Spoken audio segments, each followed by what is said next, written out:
6 years ago, my life was picture perfect. A rising career, a stunning apartment in Manhattan, and a millionaire fiancé who promised me forever.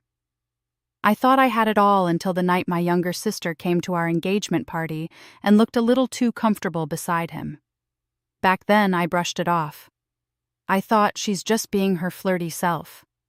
I couldn't have been more wrong. 3 months before the wedding, my fiancé grew cold, distant, secretive. And then one rainy afternoon, I walked into his office unannounced and caught them.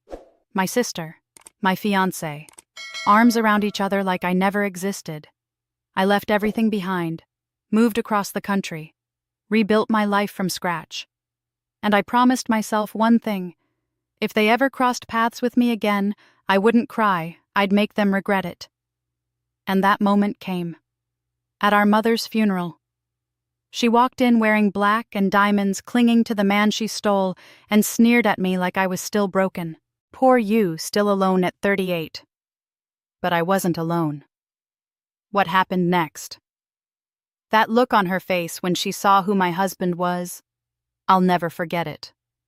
Stay with me, because by the end of this story, you'll understand exactly why revenge is a dish best served in silence with a smile. And sometimes karma shows up wearing a suit, with your last name. My name is Laura Brennan. I'm 38 years old, a senior financial consultant based in Chicago, and until recently, I thought I had finally left the ghosts of my past behind me. After a devastating betrayal 6 years ago, I packed up what was left of my dignity and moved across the country, determined to build a new life from scratch. I married a man who saw beyond my broken pieces, and I carved out a career that made me proud. But standing here back in Boston for my mother's funeral, I realized some ghosts don't stay buried. The church was already half full when Daniel and I arrived. The morning was gray and wet, a fitting backdrop for grief.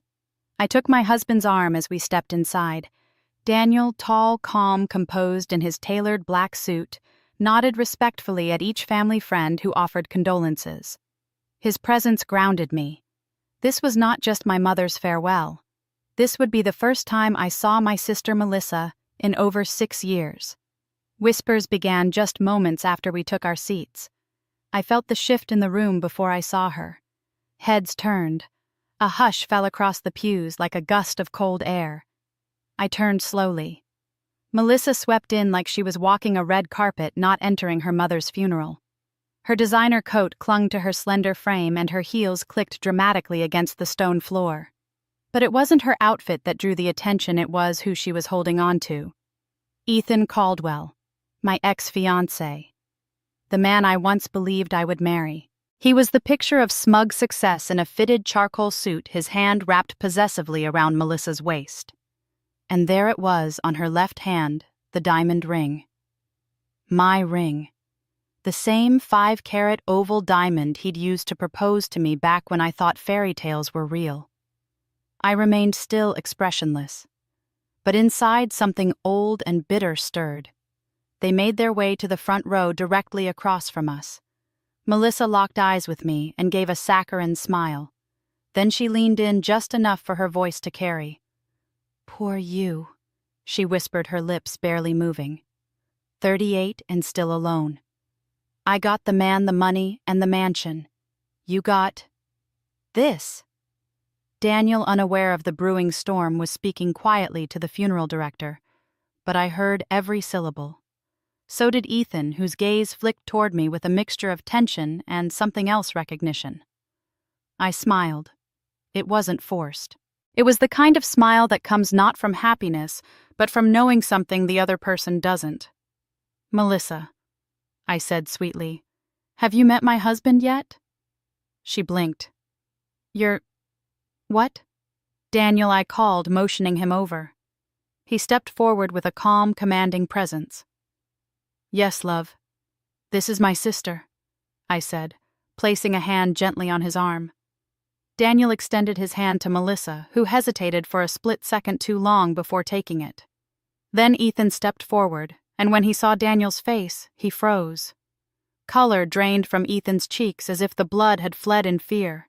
His lips parted, but no sound came out. Daniel tilted his head almost playfully. Ethan Caldwell. I'd say it's been a while, but that would imply I missed you. Ethan coughed awkwardly. Foster. Daniel Foster. I didn't realize, I'm sure you didn't, Daniel replied coolly. Melissa looked between them, confused. Wait, you two know each other? Daniel turned to me with a soft smile. Your sister's husband and I crossed paths in the past. Let's just say we were on opposite sides of a major investment bid 5 years ago. I won. He lost. Spectacularly. Ethan's jaw clenched. Daniel turned back to him, lowering his voice just enough for only the 4 of us to hear. That loss put your firm under, didn't it, Shame?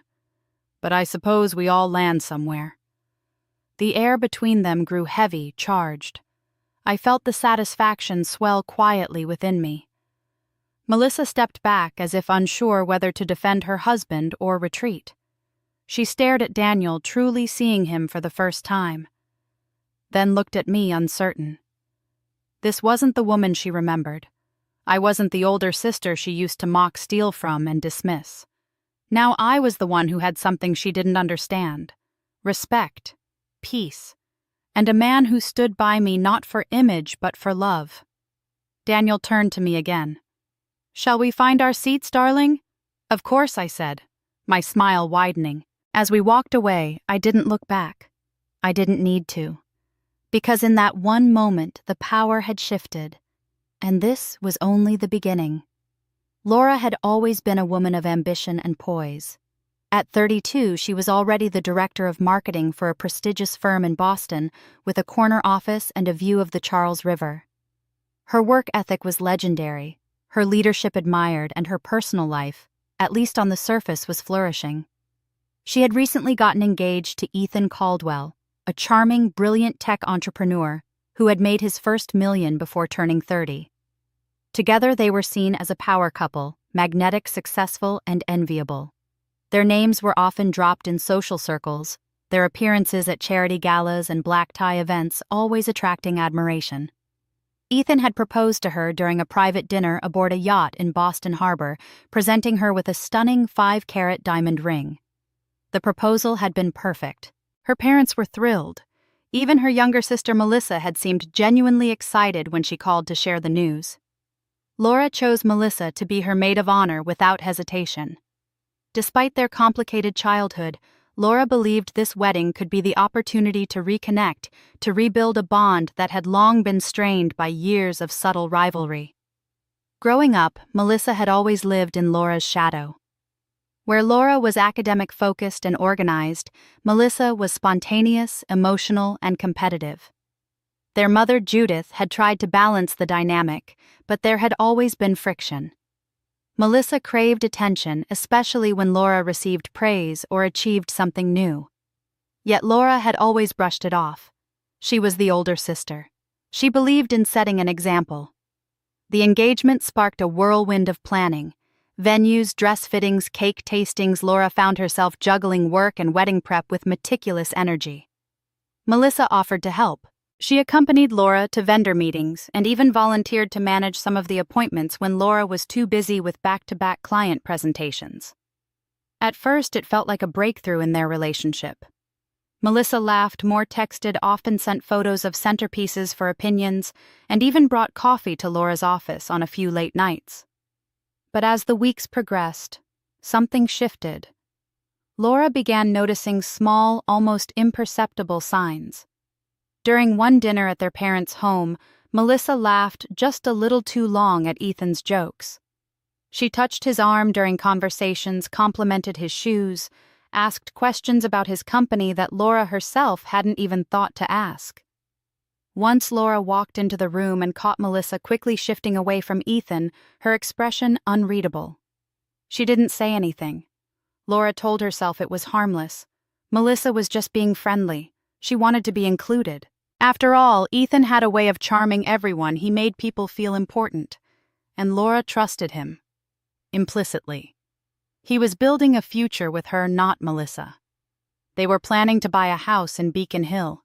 He spoke of children, travel, a shared life. Then came the moment that stuck like a splinter. Their mother Judith was helping with the guest list when she paused, glancing toward the living room where Ethan and Melissa were chatting on the couch. "Sweetheart," she said softly, "has Melissa been unusually close to Ethan lately?" Laura looked up from her laptop. "She's just excited. I think she's enjoying being part of the planning." Judith hesitated, picking at the edge of a paper napkin. "Maybe. But you know your sister. She's always wanted what you had." Laura forced a laugh, trying to keep her tone light. "Mom, come on. That's ancient history." Judith didn't press, but Laura saw the flicker of concern in her mother's eyes. It lingered longer than the conversation itself. That night, Laura couldn't sleep. The memory of Melissa's laugh, her hand on Ethan's arm, replayed in her mind, but even then she dismissed it. She loved Ethan, and love meant trust. She refused to become paranoid over shadows. As the wedding approached, Ethan began working longer hours. He claimed his startup was preparing for a new funding round. He often took late calls in the guest room, citing overseas investors. Their Friday date nights became sporadic. His phone buzzed constantly, and he guarded it more closely than before. Still, Laura believed in him. It wasn't until the engagement party that the doubt fully crept in.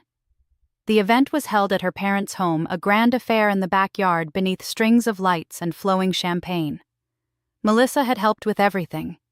She wore a figure-hugging red dress that turned heads, and Ethan seemed distracted all night. Laura noticed how often his gaze drifted across the room to Melissa. Once, when she caught him staring, he quickly looked away and busied himself refilling drinks. Later that evening, as guests were leaving, Laura caught her sister staring out the kitchen window, a strange expression on her face. "You okay?" Laura asked. Melissa turned too quickly. "Just tired. Long day." Laura nodded, but couldn't shake the feeling that something was slipping through her fingers. A week later, Laura was folding laundry when she found a faint scent on Ethan's collar, a heavy floral perfume that she didn't wear. When she asked about it, Ethan brushed it off. "One of the investors hugged me goodbye. She practically bathed in the stuff." Laura laughed it off. When she mentioned it to her mother over lunch, Judith said gently, "It never hurts to keep your eyes open, honey." Still, Laura buried her worries. She had always been rational, trusting, secure, but somewhere beneath the surface, the foundation of her world was already beginning to crack. Laura's days after the engagement party were filled with a strange, creeping tension. Something was shifting in the air, invisible yet heavy. Ethan had started behaving differently, not in a loud or obvious way, but in the little details that always mattered most to Laura. His texts were curt, his gaze often distant. His kisses no longer lingered. At first, she chalked it up to stress. Ethan's startup had been expanding, and with growth came pressure. That was his excuse anyway. Long hours, investor calls, late-night product reviews. She tried to be understanding. After all, marriage was a partnership, and she had always believed that trust was the cornerstone of theirs. But slowly, suspicion crept in like a draft through a cracked window. Ethan's smile no longer reached his eyes. Their Friday night dinners became rare and rushed. He flinched when she reached for his phone to set a calendar reminder. She began to feel like a guest in her own relationship, tiptoeing around a man who once made her feel like the center of the universe. What hurt most wasn't what she feared, it was how much she feared it. That alone told her something was wrong. The moment of no return came on an otherwise uneventful Tuesday. Ethan had texted to say he'd be working late again. Laura, needing a distraction, decided to clean his car before the weekend trip they had tentatively planned. He always left it cluttered with wrappers and documents, and it gave her something to do. As she reached between the seat cushions for a stray receipt, her fingers brushed something small and metallic.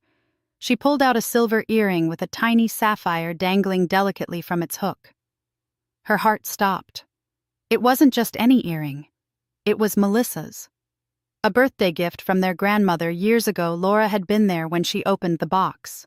Melissa had worn them at the engagement party. Laura remembered clearly because she herself had picked the matching dress for Melissa to wear. It had felt like a bonding moment at the time. Now it twisted in her chest like a cruel joke. She stared at the earring in her palm, every nerve in her body going still like the eye of a storm. All the moments Melissa's hand brushing Ethan's arm, her lingering glances, the perfume on his collar, the convenient excuses, they rushed back in one violent wave. The next morning, Laura made a quiet decision. No confrontation, no accusations. She would find the truth herself. That Thursday, she packed Ethan's favorite sandwich from the deli downtown, pastrami on rye with extra pickles, and drove to his office unannounced. A peace offering, if anyone asked. But it was a reconnaissance mission, and her hands trembled the whole drive. When she arrived at the lobby, the receptionist greeted her warmly. "Hi, Miss Thompson. Long time no see," but her voice faltered. "Mr. Bennett is in a meeting." Laura smiled politely. "That's okay. I brought him lunch. I'll wait." The receptionist hesitated. Actually, he asked not to be disturbed. That was all Laura needed to hear. She walked past the desk and straight to his office door. Her heels clicked softly on the polished floor. No one stopped her. She opened the door without knocking. The scene inside felt like something out of a cheap soap opera, except it was her life. Ethan was leaning against his desk, arms wrapped around Melissa. Melissa's hands were tangled in his hair, her mouth pressed against his in a way that made Laura's stomach turn. They didn't even hear her enter. Laura stood frozen, the lunch bag hanging limply in her hand. When the door clicked shut behind her, they finally looked up. Ethan's face dropped, his arms falling from Melissa's waist. "Laura, this isn't." Melissa didn't even try. She just straightened her blouse and looked Laura dead in the eye. "You weren't supposed to see this yet." The room went silent. The only sound was Laura's breathing, shallow and shaky. She took one step forward and placed the sandwich bag on the desk next to them. "I found your earring," she said to Melissa. Melissa blinked. "Oh, right. I thought I lost it in my car." "No," Laura said calmly. "You lost it in Ethan's car. When you were in the passenger seat. Next to him." Ethan tried to speak. "It's not what you think." "Oh, so you weren't kissing my sister in your office just now?" She snapped, her voice sharper than glass. "Please enlighten me." Melissa finally spoke again. "Look, Laura, I know how this looks, but it's real. We didn't plan it. It just happened." Laura stared at them both. These were the people she had trusted most. Her fiancé, her sister. "How long?" she whispered. Ethan looked down. Melissa didn't. "Since just after your engagement party." Laura felt the room tilt. Nearly 6 months. All that time choosing wedding flowers, sending out save the dates, planning a honeymoon while they were lying to her every single day. She backed away slowly. "You're both cowards." She left the room without another word.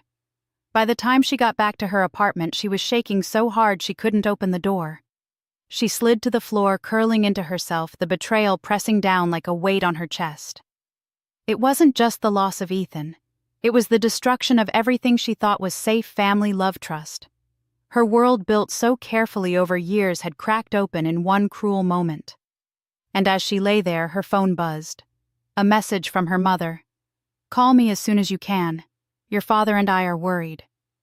Laura didn't answer. She couldn't. Not yet. That night, the engagement ring sat on her kitchen counter under the harsh glow of the overhead light. Cold, empty, meaningless. Just like Ethan. And just like the promises he made. Laura didn't remember the drive home.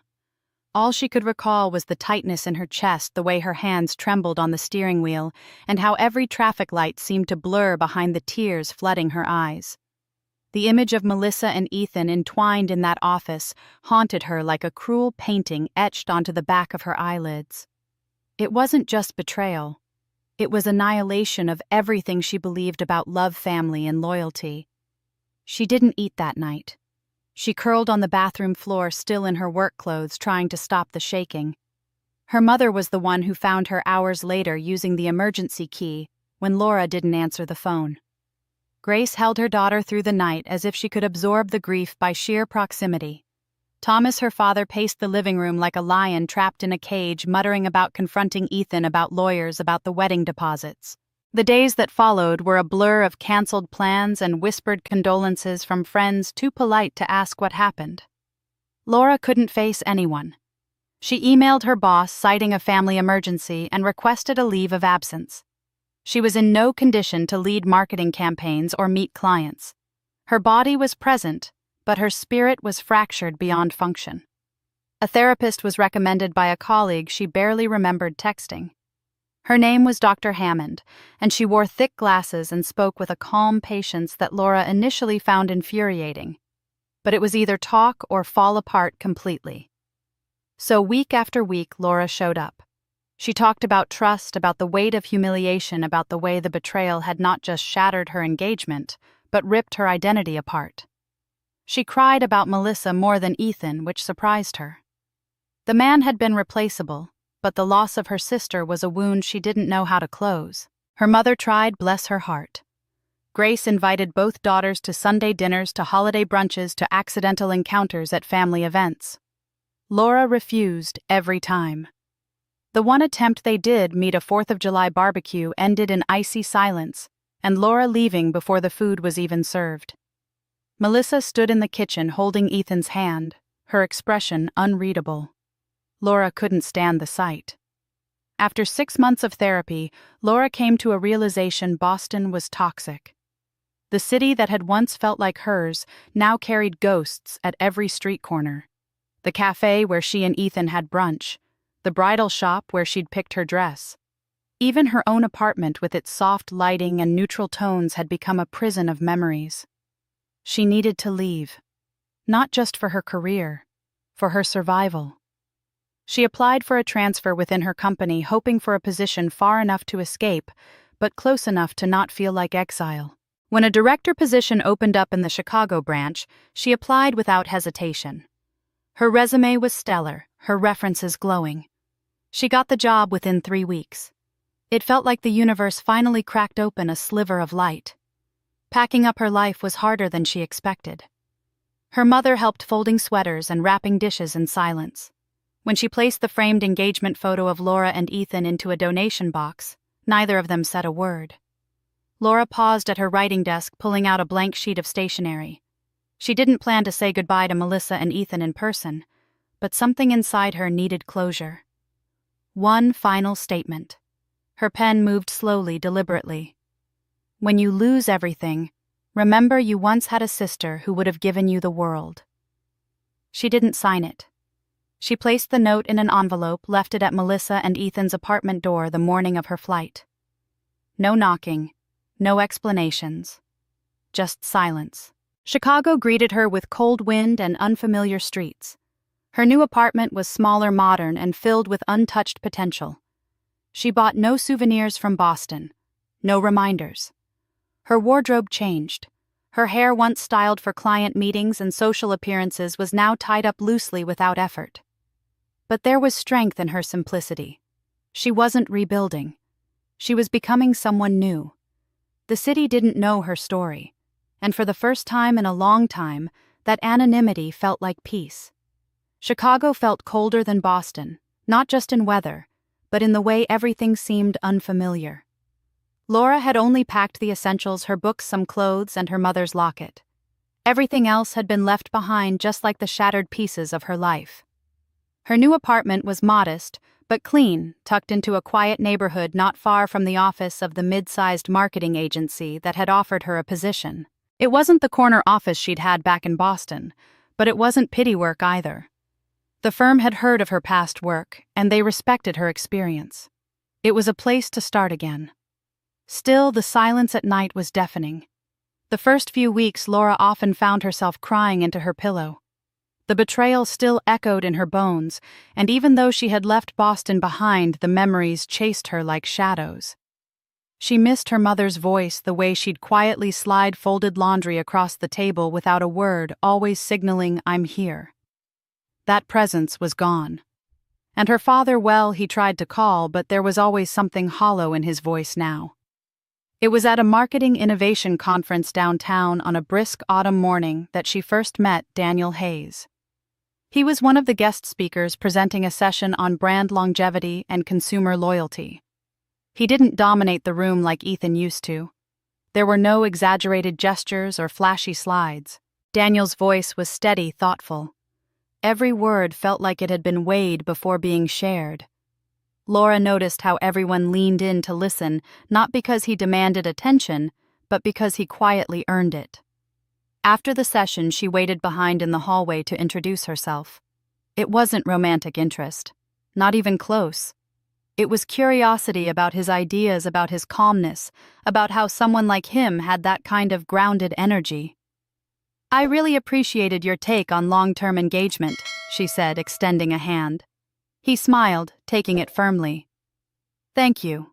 Most people just want quick wins. No one wants to talk about patience anymore." "That's a word I'm trying to relearn," she said quietly. He paused, studying her face just a second longer than necessary. "Sometimes patience is the hardest kind of strength," he said, "especially when you've been hurt." That was it, the moment she knew he understood something about her that she hadn't said out loud. They exchanged business cards as people do, and Laura didn't expect anything more. But a week later, she received an email. "Would you be interested in coffee and continuing the conversation on loyalty brand or otherwise?" She almost didn't respond. But something about his message made her smile. There was no pressure, no charm for charm's sake, just a quiet sincerity. Their first meeting was at a local cafe on the Riverwalk. Daniel arrived early and had already ordered her a coffee black with a dash of oat milk. "I guessed," he said. "You seemed like someone who doesn't like things too sweet." They talked for 2 hours. About work, about books, about cities they'd lived in. Nothing personal, at least not deeply so. But there was a gentleness to Daniel that put her at ease. Over the next month they met twice more. Once for lunch near her office and once for a museum exhibit on advertising in the 1950s. It was all friendly, professional, safe. Then one evening she found herself telling him about Ethan. Not the whole story, but enough. Enough for him to pause, set down his fork, and say softly, "My ex-wife had an affair with my business partner. Took him and half the company. So, I think I understand." Laura blinked, stunned, not just by the similarity of pain, but by the way he said it without bitterness, without drama. Just a man who had survived. From there, things shifted. Slowly. With no grand declarations. Daniel never rushed her. Never flirted just to test waters. He remembered small things that she hated. Red roses preferred walking to driving, and always checked expiry dates on everything she bought. When panic crept in, Daniel noticed. He didn't question it. He let her have space, but also gently anchored her when she needed it. When she mentioned going back to therapy, he offered to recommend someone if she wanted. Not because she was broken, but because he knew what healing looked like and how long it could take. They didn't talk about the future. Not yet. But there was a quiet rhythm beginning to form between them. And for the first time in a long while, Laura felt something that resembled peace. One evening, she stood by the window of her apartment sipping tea as Daniel read on the couch. The lamp cast a warm light over his face, and she thought not of Ethan, not of Melissa, not of what she had lost, but of what she had started to find again. Safety, respect, stillness. Not the kind that comes from absence, but the kind that comes from presence. The beginning of something real. Laura never expected to feel safe with a man again. Not after the heartbreak in Boston, not after the betrayal by the two people she had once loved most. But as the months passed in Chicago, something about Daniel's steady presence softened the edges of her guarded heart. He wasn't flashy like Ethan, didn't shower her with grand gestures or promises he couldn't keep. Instead, Daniel offered small, consistent acts of kindness, the kind that built trust slowly, like bricks carefully laid one by one. A warm cup of tea waiting for her after a long day. A handwritten note slipped into her book. A quiet hand reaching for hers when the past tried to haunt her again. Their relationship blossomed not with fireworks, but with quiet certainty. They shared their deepest wounds without judgment. Daniel, too, had been betrayed by a wife who'd left him for his business partner, nearly destroying everything he had built. The pain hadn't hardened him, though. If anything, it made him more empathetic. Laura found herself opening up in ways she hadn't in years, letting go of the shame and bitterness she had carried for so long. One early spring afternoon, nearly a year after they met, Daniel invited Laura to a small botanical garden on the edge of the city. The sun was just warm enough to make the cherry blossoms bloom, and birds flitted among the branches. They walked slowly through the winding paths, speaking little. Laura had no idea what was coming. When they reached a quiet corner shaded by wisteria vines, Daniel stopped and turned to face her. He didn't kneel. He simply took her hands in his and said, "Laura, loving you has reminded me that life still holds beauty even after the storm. I don't need a perfect story. I just want one that's real with you. Will you marry me?" He opened a small velvet box to reveal a delicate ring, an emerald set between two modest diamonds. It wasn't extravagant. It didn't shout for attention. It whispered of thoughtfulness and meaning, of a love that had grown out of ashes. Laura's heart clenched. She wasn't sure if the tears that welled in her eyes came from fear or gratitude. Maybe both. For a moment she hesitated. The ghosts of the past flickered behind her eyes. But when she looked at Daniel, truly looked, she saw not just the man who had been patient with her grief, but someone who had chosen her every single day without conditions. Her voice shook slightly when she whispered, "Yes." The wedding was small, intimate, and utterly peaceful. They held it in a restored historic chapel in downtown Chicago, with only a few close friends and Daniel's sister in attendance.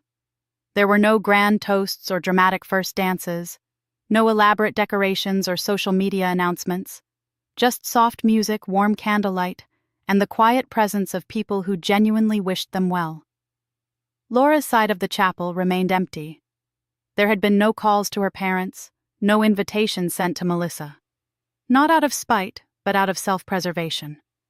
Her relationship with her family had become a scar she no longer tried to hide, but no longer wished to reopen either. She had learned the hard way that some distances were necessary. Daniel understood without her needing to explain. He never once pressured her to reconcile or suggested reaching out. He simply held her hand through the ceremony, through the reception dinner afterward, and through the night as they returned to their small apartment in Lincoln Park. For the first time in years, Laura slept without dreams of betrayal. What she didn't know, what Daniel had quietly kept to himself, was the deeper irony woven into their story. Years ago, back in the volatile world of tech startups and investment circles, Daniel's firm had directly competed with Ethan's. In a high-stakes pitch that would determine the fate of two fledgling companies, Daniel had backed the right one. Ethan hadn't. The result was a landslide victory that left Ethan's reputation bruised and his finances reeling. Daniel recognized Ethan the moment Laura first spoke about him, long before she mentioned the engagement or the heartbreak. He remembered the smug, overconfident entrepreneur from the Boston circuit. And now he was the man who had hurt Laura in ways she still couldn't fully speak about. Daniel never planned for revenge. He never even told Laura the full story. But deep down he carried the knowledge like a quiet reckoning. Not for pride, but for clarity. He had once bested Ethan in business. Now he had something Ethan would never truly have: Laura's trust. Their new life together was far from perfect. Laura still had days when the memories crept in uninvited. Sometimes she would go quiet during dinner, lost in thought. Other times she would wake from sleep with her hands clenched and her heart racing. Daniel never tried to fix her. He simply sat beside her in silence, offering his presence like an anchor. And slowly, with each shared morning and unspoken understanding, Laura rebuilt her idea of love not as a fairy tale, but as a partnership rooted in truth, resilience, and unwavering care. She still didn't know that fate had quietly orchestrated a full-circle moment, one that would reveal itself in time. Laura had built a life of quiet strength in Chicago. 5 years had passed since she left Boston behind, but some memories, no matter how deeply buried, never quite faded. She had grown in those years, wiser, steadier, with Daniel's unwavering support and a career she found purpose in. Her days were full, her nights peaceful, and her heart for the first time in a long while felt safe. But when her phone rang one chilly Saturday morning and her mother's name appeared on the screen, she felt a familiar unease stir in her chest. Her mother's voice was thinner than usual, tired in a way that went beyond the physical. "Laura," she said softly, "I thought you should hear it from me." There was a pause, weighted and deliberate. "Melissa and Ethan got married 2 years ago. But things aren't going well. He's had some big losses in business. They bought a house they can barely afford. The fancy lifestyle she flaunts is mostly for show." Laura didn't respond at first. Not out of pain, but because she felt nothing. No anger, no bitterness, just a strange calmness, as if the news were about strangers in a story she no longer belonged to. "Thank you for telling me," she said after a moment. Her mother continued, her voice shaking slightly. "She asks about you sometimes. But I know things can't go back. I just hope, someday." That final note hung heavy in the silence that followed. But what her mother said next struck deeper than anything that came before. "Laura, I've been diagnosed with cancer. It's stage 4. The words left Laura breathless. How long have you known?" 3 months, her mother admitted. "I didn't want to worry you, but it's moving fast now." The ground seemed to shift under Laura's feet. Suddenly, everything Chicago, her job, the polished meetings and brunches, blurred at the edges. "I'm coming home," she said without hesitation. "Daniel and I will be there as soon as we can." She hung up and stood motionless in the kitchen, heart racing. Daniel entered, sensing the change in the air. She turned to him slowly, eyes glossy with unshed tears. "It's my mother. She's dying." Daniel walked over without a word and held her. His embrace didn't ask questions. It didn't push for more. It simply held. And in that stillness, Laura made a silent promise she would return home, not as the broken woman who left, but as the woman she had fought hard to become. The flight to Boston was a quiet one. Laura stared out the window as the clouds parted below, revealing the familiar patchwork of New England towns. Daniel sat beside her reading a book, but his hand never left hers. The plane began to descend, and the skyline of her old life came into view, different yet unchanged. They arrived at her childhood home late in the afternoon. The house looked smaller than she remembered, weathered by time and memory. Her father opened the door, his expression lined with exhaustion. "She's resting," he whispered. "She has good days and bad days." Laura walked down the hallway toward her mother's bedroom, where the soft hum of oxygen machines filled the air. She paused at the door, breathing in deeply before stepping inside. Her mother lay in bed, pale but alert, her eyes lighting up as she saw Laura. "My girl," she whispered, reaching out with a trembling hand. Laura took it, kneeling beside the bed. "I'm here, Mom. I'm here." They sat in silence for a moment, simply holding on. Then her mother said, "I'm glad you brought Daniel." Her eyes flicked toward the door as he stepped in quietly and offered a gentle nod. "He seems like a good man." "He is," Laura said, her voice steady. "He's everything I didn't know I needed." As evening settled, Laura found herself sitting in the garden that once bloomed wildly under her mother's care. Daniel joined her, carrying 2 mugs of tea. "How are you?" he asked. "Tired," she admitted. "But grounded somehow." She glanced toward the house where shadows danced behind the curtains. "Did you know," she said, "they used to say the garden knew when we were upset, the flowers would close early." Daniel smiled. "Maybe they're listening now, too." That night, as they lay in her old bedroom, Daniel pulled her close. "Whatever happens here," he said, "you don't have to carry it alone." Laura closed her eyes, grateful beyond words. She had built a new life, yes, but now, standing on the threshold of her past, she would soon face the people who once shattered her, and she was no longer the woman they remembered. The rain had softened by the time Laura and Daniel stepped out of the car in front of the modest yet familiar funeral home in Newton. The Massachusetts air carried the chill of late fall, and the scent of wet leaves clung to Laura's coat as Daniel offered his arm. She took it, steadying herself not just physically, but emotionally. After 5 years away from Boston, from everything it held both loved and loathed, Laura had returned not as the broken woman who once fled, but as someone quietly stronger. Inside the room hummed with low conversation whispers and the occasional gentle laugh of old friends reconnecting under the shadow of loss. The walls were lined with flower arrangements subdued in color, and the large portrait of Eleanor Preston stood solemnly near the casket, her warm smile caught mid-laughter. Laura paused, her eyes welling for a moment, but Daniel's hand at the small of her back grounded her. Relatives she hadn't seen in years came forward. Cousin Janet still sharp-tongued and observant. Uncle Bill with his walker and endless anecdotes. Childhood friends of her mother clutched her hand and said again and again, "She was so proud of you." Every phrase felt both comforting and guilt-laden. None mentioned Melissa. Yet. Then the room shifted. The doors opened with a subtle creak, but the energy changed instantly. Heads turned in unison. Melissa had arrived. She stood just inside the threshold, dressed in designer black form-fitting too tailored for mourning. Her heels clicked deliberately as she walked, an arm tightly linked with Ethan's. His jaw was clenched, his expression unreadable. But Melissa was smiling. That smug, controlled smile that Laura had once seen in the mirror before everything unraveled. She carried herself like a victor, and yet Laura could see it now, the stiffness behind the eyes, the too perfect posture. It was a performance. As they moved through the room offering hands and shallow condolences, Laura could feel eyes bouncing between the sisters, the past and the present, colliding silently. Daniel, ever composed, leaned in and said softly, "Would you like to leave?" "No," Laura replied, voice firm. "Let's say hello." They met at the front of the room near the photo of Eleanor.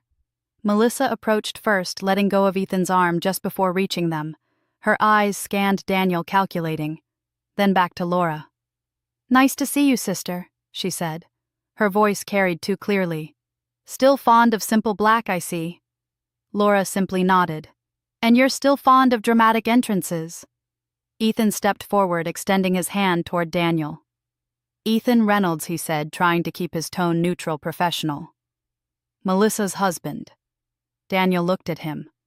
Calm, unblinking. Then smiled. "Ah, Reynolds, we meet again." The pause was heavy. Ethan's hand froze in the air. His face lost a shade of color, subtle but noticeable to anyone paying attention. Melissa blinked, confused. Around them, murmurs began to stir. A few older guests nearby tilted their heads, sensing something had passed that they didn't quite understand but knew was significant. "You two know each other?" Melissa asked a beat too late. Daniel didn't look at her. "We've crossed paths," he said casually, letting the moment hang before turning back to Laura. "Shall we find seats?" They left Melissa and Ethan standing there. But the damage was done. Ethan's composure, the years of rehearsed pride and carefully reconstructed masculinity, cracked ever so slightly under that one line. Daniel's presence wasn't just uncomfortable, it was threatening. Not physically, but reputationally. Ethan's world had always been built on ego-status perception, and now the man standing beside his ex-fiancé was not only her husband, but someone from his professional past, a reminder of his very public failure. As Laura and Daniel sat in the front pew beside her grieving father, she glanced once over her shoulder. Melissa was whispering something sharply to Ethan, her fingers clenched around his arm. He looked furious. For a moment, Laura's eyes met Melissa's. No words passed, but something else did. Understanding.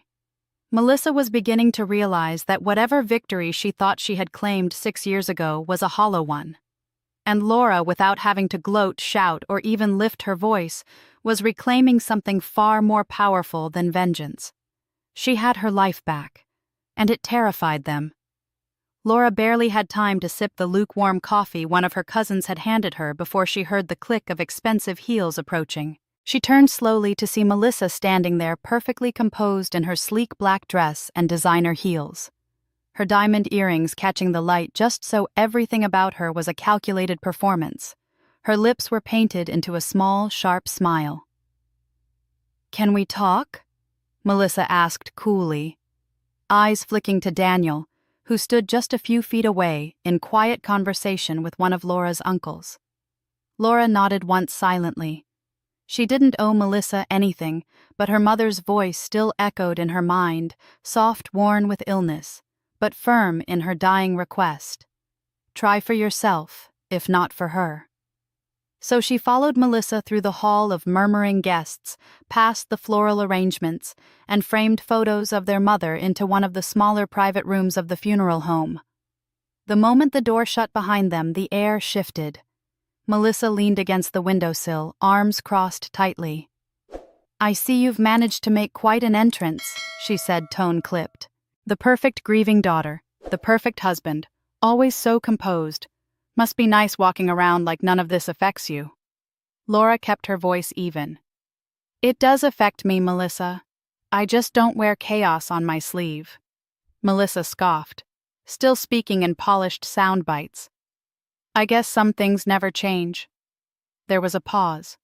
The silence between them wasn't empty.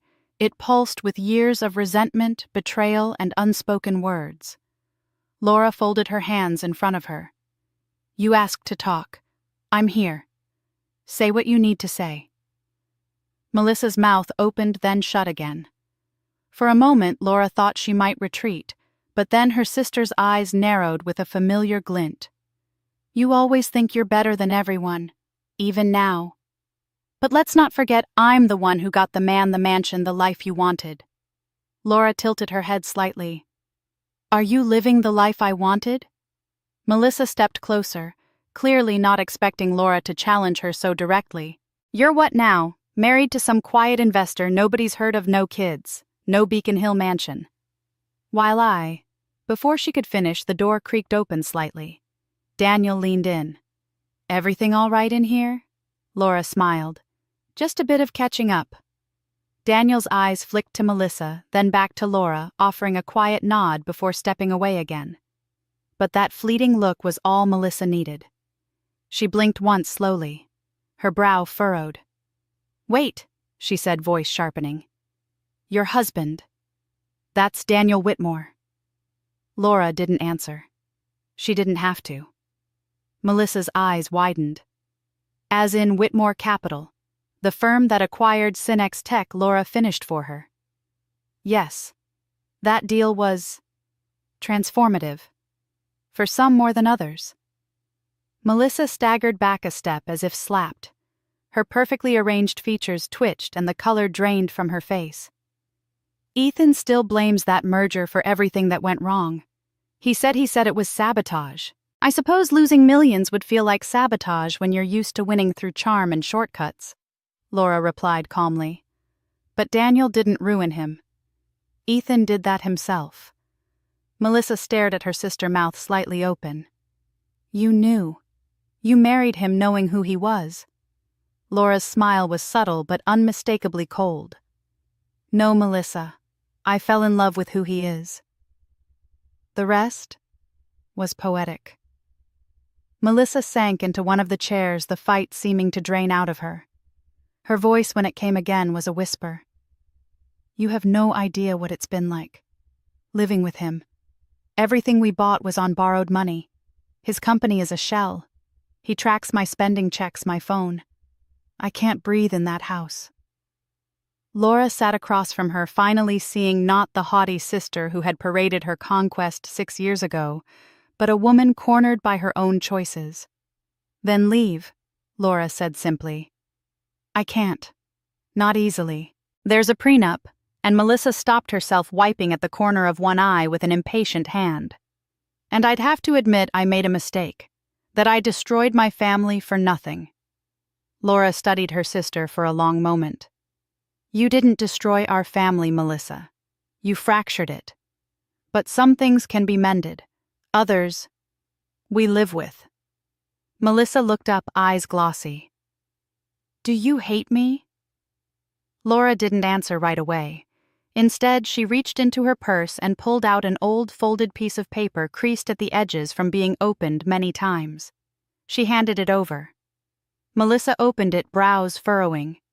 It was a letter, her mother's handwriting soft and familiar. "If you ever find each other again," it read, "remember that forgiveness is not a gift to the other person. It is freedom you give yourself." Melissa clutched the paper like a lifeline. Laura stood. "I don't know if I can forgive you yet, but I can listen." Melissa's breath hitched. "That's more than I deserve." Laura looked back before opening the door. "Yes," she said softly. "It is." The house had quieted again. Most of the guests had left after the small reception. Only soft footsteps remained scattered among the creaking hardwood floors of Laura's childhood home. The air was filled with the faint scent of lavender and old paper mingled with the familiar aroma of the cedarwood box her mother used to keep her most personal things. Laura was in her mother's bedroom folding the last of the scarves when her hand brushed against a hard leather cover beneath a stack of sweaters. She paused, her breath catching as she pulled it free. A worn olive-green journal, the kind her mother always wrote in but never shared. Her initials, EP, were embossed faintly on the front. Laura hesitated for a moment. Then she sat at the foot of the bed, open to the last written pages, and began to read. "My daughters, my greatest joy, and my greatest heartbreak. I raised them to love, to trust, to lean on each other, but somehow I failed. Somewhere along the way they stopped seeing each other as sisters and began seeing each other as rivals. I don't blame one more than the other. Life is never that simple. But the ache in me grows heavier knowing I might leave this world with them still estranged." Laura pressed a hand to her mouth, blinking rapidly. Her mother's handwriting had grown more frail on the last few pages, but the emotion was no less powerful. "I wish I could hold their hands, place them together one last time and say, 'Look at each other. Really look. See the little girls you once were. Remember the secrets you shared, the games you played, the nights you held each other during storms.' That bond still lives beneath the rubble. I know it does. And maybe when I'm gone, they'll see each other again, not as adversaries, but as survivors of the same storm." Laura closed the journal and sat in stillness for a long while, letting the grief swell not just for her mother's passing, but for the years lost between two people who were meant to be allies, not enemies. There was no more anger in her, only a dull, aching sorrow.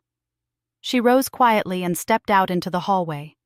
Melissa was in the guest room, seated on the edge of the bed, staring at her phone but not really seeing it. Laura knocked once and entered.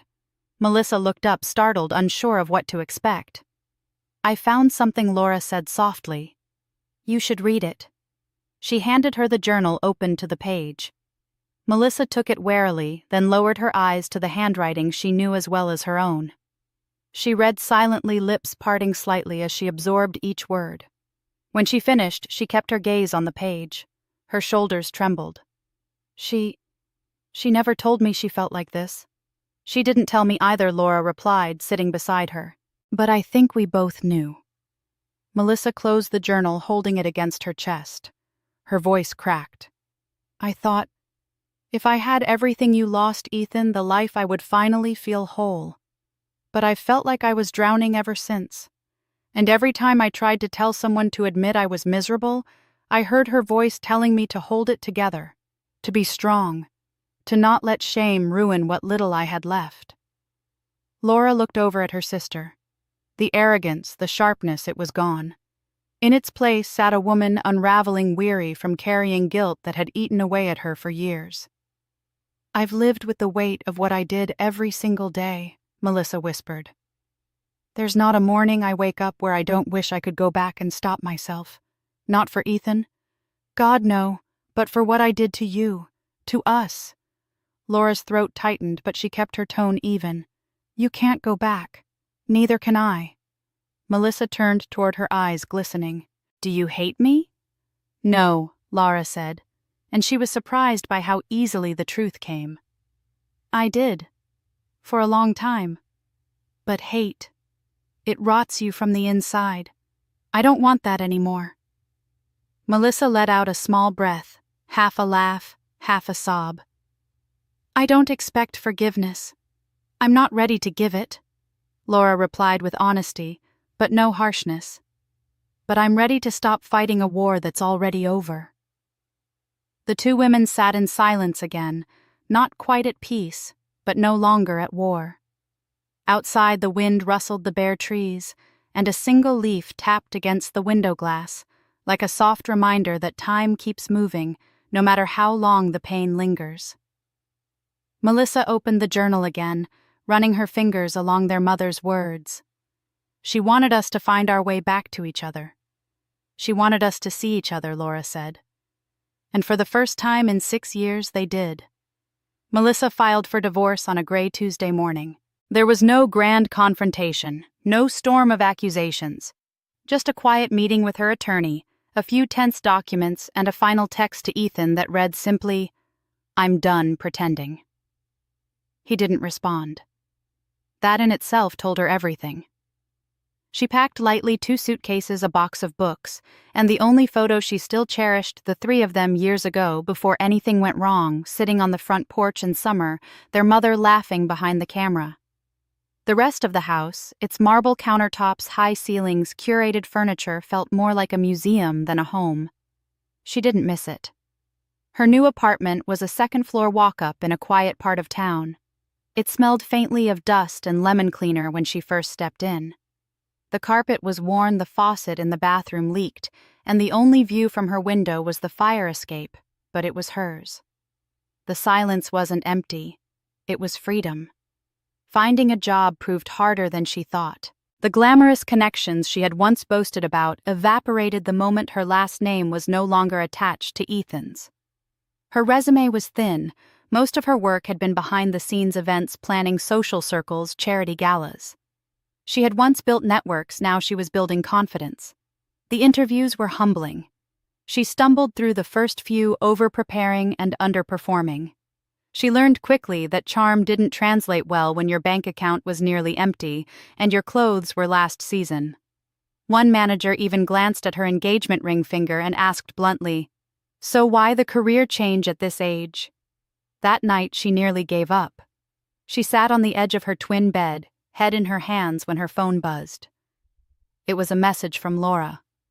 "I know it feels impossible right now, but you're not alone." It wasn't dramatic. It wasn't emotional. But it pierced straight through. Melissa stared at the screen for a long time before typing back, "Why are you helping me?" "After everything." The reply came within seconds. "Because you're still my sister, and I know what it feels like to start from nothing." For the first time in years, Melissa cried not out of shame, not out of frustration, but from the quiet relief of being seen. A week later, she landed a position at a local community center coordinating small business workshops for women re-entering the workforce. It wasn't high profile, but it was real. She helped organize events, managed schedules, and unexpectedly found herself listening to other women's stories. Women who had been divorced, abandoned, displaced. Women who had made mistakes and clawed their way back. For the first time, Melissa didn't feel alone in her struggle. She felt useful. She and Laura began texting more frequently. Not every day, not deeply, but it was something. Sometimes it was a funny article. Sometimes a photo of their mother's old recipe written in crooked cursive. Sometimes just one word. Today was hard. I'm here. Trust didn't rebuild itself overnight. It came in small moments when Melissa sent Laura a birthday card without overthinking it, when Laura asked Melissa for advice on a charity event she was hosting. Little threads stitching a torn seam. One evening, Melissa received a small package in the mail. No return address, just her name written in familiar handwriting. Inside was a necklace, a delicate chain with a single charm, the letter E, their mother's initial. And beneath it, a note. She believed in second chances. Maybe it's time we try. L. Melissa pressed the charm to her chest, closed her eyes and let the quiet sink in. She had lost so much, some of it by her own doing. But she was still here. And for the first time in years, she believed she could be more than her mistakes. Starting over wasn't glamorous, it wasn't fast, but it was real. And for Melissa, that was finally enough. The Chicago morning was quiet, the air outside thick with the scent of blooming magnolia trees. Inside their modest home, Laura stood by the nursery window, one hand resting gently on the curve of her growing belly. The soft pastel walls around her were freshly painted, the crib assembled tiny socks folded neatly in drawers that had once been empty. A mobile of stars and clouds hung overhead, still gently swaying from Daniel's final adjustment the night before. She could hear him downstairs humming low and off-key as he brewed his second cup of coffee.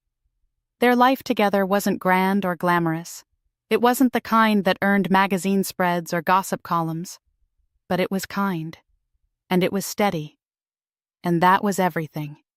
For years, she and Daniel had tried. Quiet hopes, subtle prayers, small disappointments swallowed with grace. The news had come unexpectedly on an ordinary Tuesday, a late period, a hesitant test, and then a moment where everything tilted and she had cried in the kitchen while Daniel held her speechless and smiling. Her phone buzzed on the side table. She picked it up to see Melissa's name on the screen. Laura hesitated only briefly before answering. "Hello? Hi?" Melissa's voice came through a little breathless, like she'd rehearsed the call 3 times already. I heard the news. About the baby." Laura smiled, sitting gently on the cushioned window bench. "You heard right." A pause. Then Melissa said, "Congratulations, Laura. Truly. I'm happy for you." The words weren't showy or dramatic, but they didn't need to be. For the first time, Laura heard no jealousy, no defensiveness. Only warmth. Only sincerity. "Thank you," Laura said quietly. "That means a lot." Melissa hesitated again. "I won't keep you. I just wanted to say I'm proud of you. And I hope we can keep in touch." "We can," Laura replied. "We are." They exchanged a few more gentle words before hanging up, and as Laura set the phone down, she let out a breath she hadn't known she'd been holding. Time didn't erase everything, but it had softened enough edges for light to come through. She reached for the small leather-bound journal on the shelf beside her, the one she had bought a week ago for a purpose she hadn't yet found the words for until now. She opened to the first page and uncapped her pen. "My dearest child," she began. "I don't know who you'll grow up to be. I don't know what you'll love, what you'll fear, what kind of voice you'll have when you laugh. But I do know this: the world will try to take things from you. People may lie. Plans may fall apart. You may lose what you thought would last forever. And there will be moments you question your own worth. But listen to me carefully." She paused, the tip of the pen hovering just above the page. "You can lose everything. But if you still have your dignity, your love, and your truth, you still have everything." Outside, the wind picked up, slightly brushing against the window pane with a whisper. Downstairs, Daniel called out that breakfast was ready. Laura smiled, closed the journal gently, and whispered to the empty room, "We're ready for you." And for the first time in a long time, she truly meant it. "Let me know when you're ready for the final call to action ending." After the final page turns, after all the betrayals, heartbreaks, and healing, Laura's story reminds us of something deeply human, that even when everything falls apart, we still have the power to choose who we become next. It's not the betrayal that defines her. It's what she built from the ashes. Some wounds take years to close. Some apologies come too late. But sometimes, the most powerful revenge isn't loud or cruel. It's choosing peace. It's choosing a new beginning. It's standing tall when no one thought you would again. If Laura's journey moved you, if it made you angry, made you cry, or made you smile with quiet satisfaction, we want to hear from you. Would you have forgiven Melissa? Would you have stayed silent, or said more? Share your thoughts in the comments. Your voice might be the one someone else needs to hear today. And if you believe stories like this deserve to be told, stories of strength, of justice, of family torn and mended, then don't forget to subscribe. Because there's more to come, and you won't want to miss what's next.